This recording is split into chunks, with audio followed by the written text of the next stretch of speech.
It's not the end of the line for Greece yet, but to many in Athens it looks like it. They woke to closed cash machines and shuttered banks, and a €60 limit on withdrawals when ATMs reopen on Tuesday. The measures are designed to keep Greek banks afloat.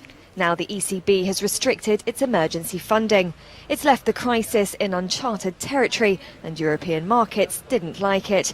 The euro fell almost 2%, and Germany's DAX and France's CAC both fell around 4% within minutes. The Euro Stoxx 50 index also declined by a similar amount, marking its worst one-day percentage loss in over 3 years.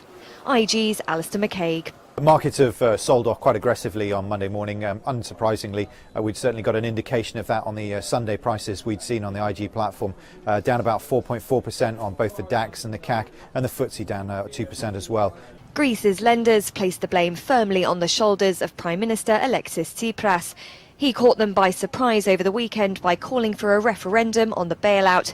That could be irrelevant by Tuesday, when the deal is due to expire and Athens is set to default on €1.6 billion of loans from the IMF. The bottom line is that the referendum that they'll be holding is a very complicated couple of documents that the average Greek citizen will find arguably too complicated to fully understand.